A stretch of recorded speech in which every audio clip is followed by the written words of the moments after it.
I've been hiking on the Appalachian Trail for the better part of 30 years now, and I've had plenty of hair-raising run-ins that I don't care to repeat. I've come face to face with black bears and their cubs, which, as any experienced person will tell you, is about as close to staring death in the eyes as a hiker can get. Trees next to my tent that night, which was very unsettling back when I was at an age when skinwalkers still raised the hair on the back of my neck. There was also one time I heard such a sickening crack when crossing a log bridge over a stretch of rushing river that I was convinced I was going to drown the next moment. But let me tell you, there ain't no kind of fear like the fear your fellow man can give you, and the Appalachians have a way of getting into people's heads that can be just as negative as it can be. Positive, I can tell you firsthand. Once you get a taste for hiking, you really start to enjoy it. There's just nothing quite like being up there, far away from civilization, relying on nothing but your wits and whatever you can carry on your back. The Appalachians, people like you might have heard about the old tradition of taking a trail name, something like Bear or Sovereign or some other kind of nickname, as a way of expressing how you've left your old self back down in the lowlands, having ascended to a higher plane, both figuratively and literally. It's not just for aesthetic purposes either, folks. Every time you go out into the wilderness, a little bit of wilderness comes into you too. For some folks, namely city folks, that can be somewhat of a good thing. It opens your mind a bit, helps you better appreciate the simple things in life. You know, things you take for granted, like a warm, soft bed or a good, readily available shower. For other folks, the Appalachians get into them in the same way. A demon might possess someone's soul. It burns them up, inside burns everything good out of them, until all that's left ain't fit to be called human. I've heard stories of people taking their own lives after particularly stressful hikes. They'd walk the whole trail over the course of the summer or fall, then just be unable to go back to their drab, tedious lives in the concrete jungles. I've heard plenty of other stories of folks losing their minds up in the hills, too, before running into a group of less experienced hikers and killing them, or something. I've never encountered any of that superstitious stuff myself, but I believe almost did one time, and that's about as far as I ever want to get to one of them. This was way back in the late 90s when I was doing some solo hiking up in Great Smoky. I was experienced enough to not have to stick to the trails and such, but not experienced enough to know that it's better to wait out approaching bad weather than to try and beat skies. I thought taking a more direct route over the hills and through the forest would mean I could get a hot shower and hot chow quicker. As it turned out, though, my arrogance meant I was caught in a hellish downpour. Experienced tigers will tell you that a hot sun might burn and blister your skin, but wet feet can really kill you. Wet feet for a long time means foot rot and fungus, and when you're relying on those feet to get you to food and shelter and away from potential dangers, not being able to rely on them can be a real death sentence. I knew enough to know that, so when the heavens suddenly opened up on me, I went running off to find myself some cover and waited out in the end. I found it nearby, and it came in the form of what I thought was a shallow cave set into a rock face. At the time, I thought it was an actual godsend. I said a little prayer of thanks as I took off my wet clothes and swapped them for some dry ones. I was relieved to be out of that rain because of that, how deep the cave went. Not until I was fully dry again getting bored from having to take shelter for so long.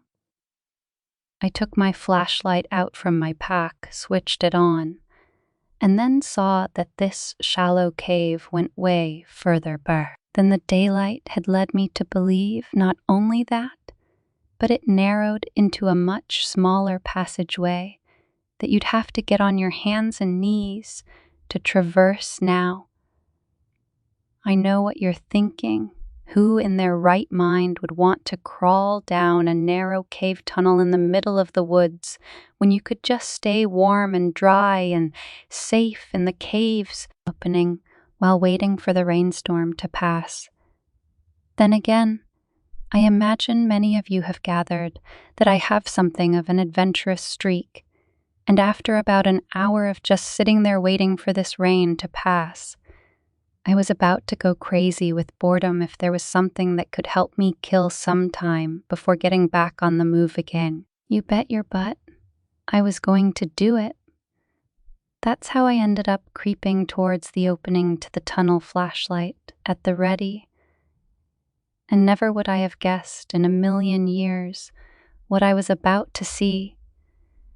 I figured I may see some of those awesome pointy hangy things, stalagmites or whatever they're called, but the first thing I saw when I poked my hand through the other side made me immediately stop in my tracks. It was a single rock chamber, and the first thing I saw when I looked was signs of human habitation. There was clearly some kind of bedroll in there, incredibly filthy, but it was there all the same. Then, just as I was thinking about how someone must have been all kinds of smart and resourceful to use this place as shelter, I saw what was on the walls. Whoever had been sleeping there had scratched so many letters and words into the stone that I don't think there was a single inch of rock that was unscathed. I spent so long trying to decipher what this chicken scratch said that I didn't see the skulls lining the bottom of the cave walls at first. So many, I couldn't even count them. It looked like they were from every kind of animal that called Appalachia home.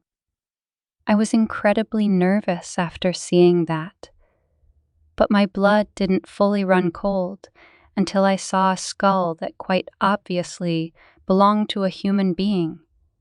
I do know how a person could get their hands on such a skull, as there are many old burial sites around these parts. It's not out of the question that maybe they just found one to add to their collection.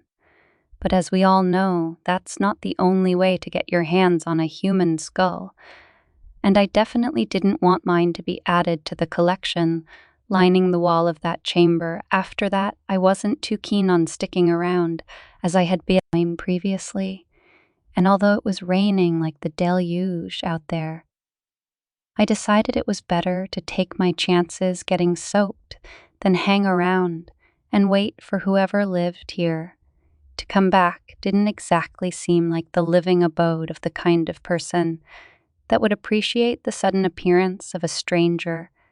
And by the way, the bedroll looked they'd been sleeping there quite recently too. I've been up to those parts of the Smokies since, but I've stuck to the trail since I found that cave. Anyone I bump into in that area, I always tell them to be very careful of strangers, even folk who seem kind-hearted and friendly, such as myself, because like I said, the hills get into people's heads in a way that changes them, sometimes for better, but sometimes for worse. Music. For a few summers back when I was a kid, I used to go to a summer camp in the Shenandoah National Park. This place is long gone by now, which is a real shame because I have a lot of happy memories of spending a week in the woods up there with some of my friends for the first few years before heading off to sleep.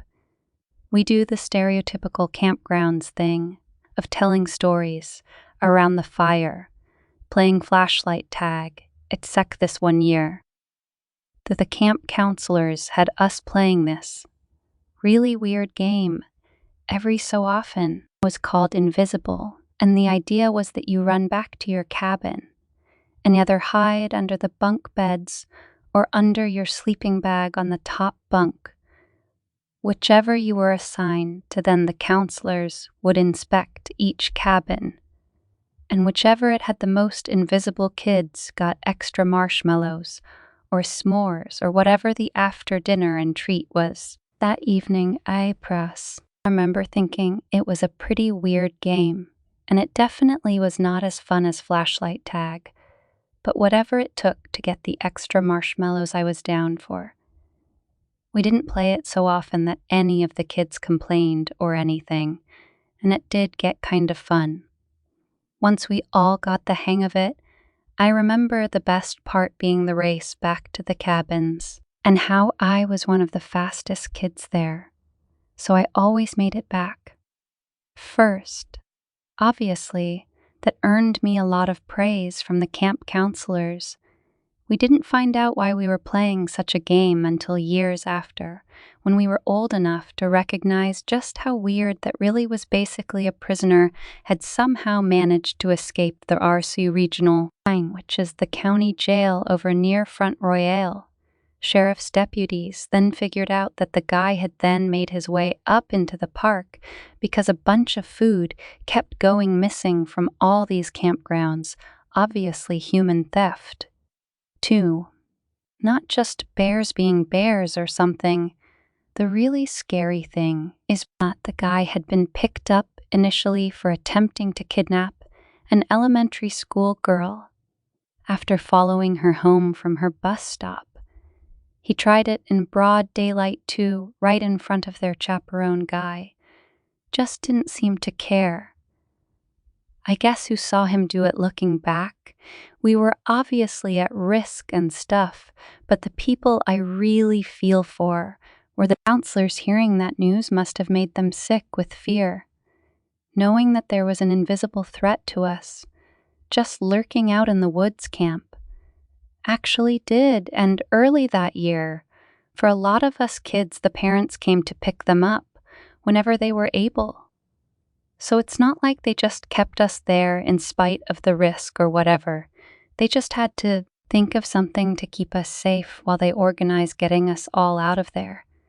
Quickly, my dad said that the way some of the counselors looked it was obvious. They hadn't slept in days. They must have been keeping watch at night and shifts or something, rather than having to wake up at normal hours to be extra vigilant, where we did all of our regular activities as to not give away that anything was wrong. This particular memory stands out to me because we really didn't know anything bad was happening during this.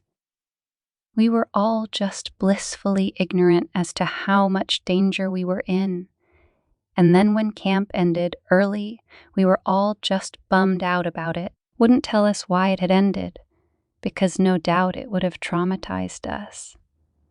I mean, knowing we were in such danger for a while, and there was nothing we could do about it other than practice how to run and hide, really makes you question what else was going on during our childhoods that was just a cover for something we were too young to handle at the time. Thank you, see, I'm a huge camping and hiking enthusiast. So one of the holy grails of my hobby has always been the Appalachian Trail. Unfortunately, I've never had the time to dedicate to hike the whole thing. So throughout the years, me and a few friends of mine visited certain sections of the trail for about a week or so at a time. We were based over in New Jersey. So we crossed Mount Mincy off our list fairly early. Then the next year we suffered through the part of the trail near Anthony's Nose that leads up to Camp Smith. Year after that, we conquered the 100-mile wilderness up in Maine. But then, 2018, we decided to venture a little further south. We'd heard a lot of good things about the George Washington and Jefferson National Parks. They're some of the wildest sections of the trail, And now the parks are home to some really cool features like the oldest fire lookout tower in the eastern US. The place I had my heart set on visiting, though, was an old ghost town called Lignite. You see, I'm really into ruins and abandoned places, things like that. I think I'd be more into urban exploration if the stories I've heard about it didn't put me off the idea of getting to see an old ruined town like that is extremely appealing to me in reality. That venturing out near Lignite was probably one of the worst mistakes we'd ever come to make. While on a hiking trip, and honestly, it's some kind of miracle that none of us were seriously hurt during. So, to cut to the chase, here we started out near Covington, then honked our way down into the forest until we hit the trail. After that, we followed it about 20 miles or so up all these winding trails until we finally found Lignite. The whole hike took us about 9 hours. So as you can imagine, we were pretty exhausted by the time we arrived at this old ghost town. Instead of moving out to find more covered campsite for the night, we decided to just bed down near the ruins themselves so we could go explore them in the morning. There wasn't all that much to see, to be perfectly honest, just some of the old foundations and a few crumbling chimney stacks. It was worth it to take a few pictures before we moved on down the trail, though. The next morning we got up, and before we packed our stuff away, my buddy Joey and I decided to take a little stroll amongst the ruins. We were just meandering along, so kind of half asleep on the grueling hike the day before. Joey was taking the lead, while I followed along with my phone taking pictures. All of a sudden, though, my eyes darted towards something that Joey seemed to be walking toward. While in blissful ignorance, I found myself reaching out to grab the back of his shirt, tugging him back to stop him from walking any further. Right there, hidden amongst the dead yellow grass, was an old rusted bear trap. At first, we were kind of amazed at what we were looking at. The thing looked like it could have been an antique, like it had been laying there for 100 years, just rusting away in the wilderness. Joey then tried to make out jokingly. I should add that I'd basically saved him from nothing, and that he would have been kind of impressed if the thing even worked and clamped itself down around his leg if he'd actually managed to stand on it. We debated with each other for a little bit over whether or not it was even still functioning, before picking up a few rocks and bits of old brick to toss at the small round trigger in the middle.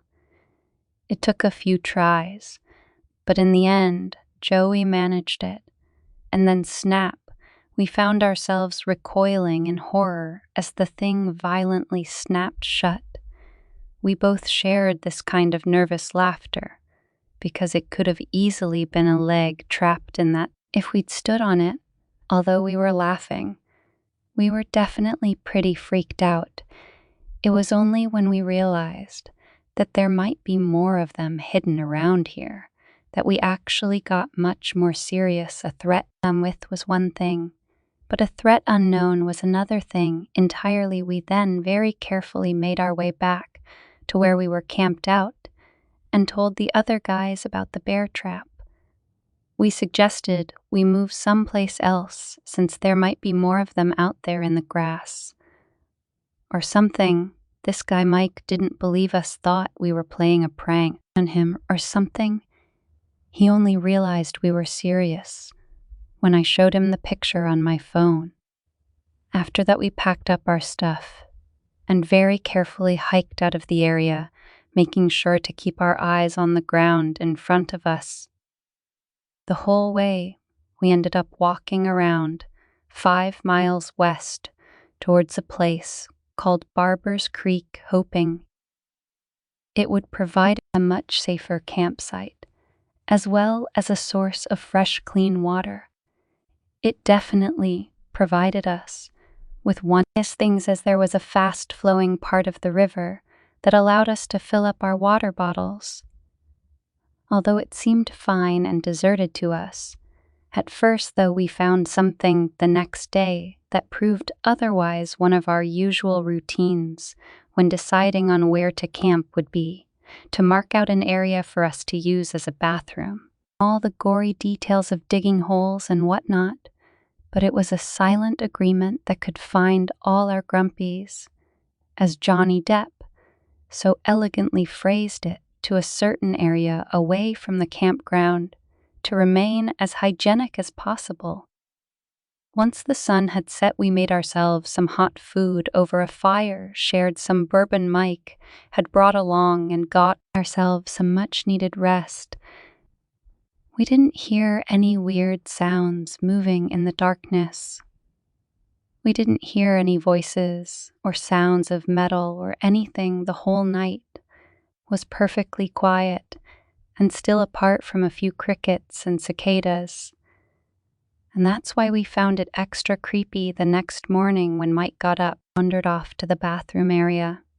He found something that had him calling out to us through the trees. I remember waking up with a startle at the sound of panic in his voice. Not knowing what the deal was, I could hear enough fear in his cry. If you better come see this to know that something was definitely wrong. Though I pulled my shorts and boots on and joined the other two guys and rushed through the woods in the direction of Mike's voice. As soon as he came into view, he started shouting, "Don't run," with this look of absolute terror on his face. We all froze, thinking he might be facing down a black bear or something, but the whole woods in front of him was completely clear, to the ground in front of us. This wasn't here yesterday, was it? It was pointing at another rusty old bear trap. And no, it was definitely not there. The day before, it was lying right where we'd all been walking to, and from the bathroom area we designated right out in the open. Two, we all agreed. Whoever had put this there during the night was surely banking on one of us stepping on it. During a nocturnal bathroom break, we had to repeat the process of being extremely careful, where we stood as we trudged back towards our campground and packed up everything. We applied the same amount of care to where we stepped when making our way south away. From Barbers Creek towards a small town called Newcastle, we were in no mood to stay out on the trail, not after it became painfully obvious that whoever had laid the bear trap initially and followed us all the way down to Barbers Creek. It was a deeply unsettling realization that the bear trap we'd found at Lignite probably wasn't there by accident either. Like I said, given its condition, we figured it had been set years before our arrival, when by then it seemed much more likely someone had set it down. As we'd slept once we got to Newcastle, I made sure to call our find into the local cops, as just about anyone could accidentally walk on something hidden like that, God forbid. If they were alone and didn't have a cell phone or something, when the question about who might have placed them came up, neither us nor the cops had any clue who might have done something like that. In fact, they found it quite weird that someone wouldn't cover the thing up with leaves or make any attempt. It was like whoever had laid it there wanted us to find it more about sending a message than actually trying to maim one of us. We ended up catching a bus to completely throw whoever it was off our trail. There was a period where Mike didn't want us to carry on at all. He was freaked out by the idea of someone following us totally unseen.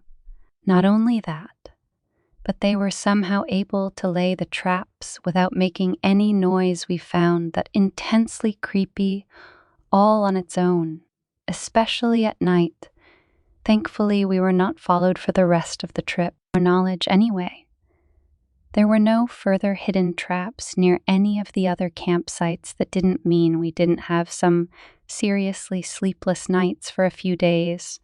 And the first night we got back out, on the trail we spent it all night sitting around a dead fire, shining our flashlights into the darkness and scanning the woods for any signs of someone creeping around.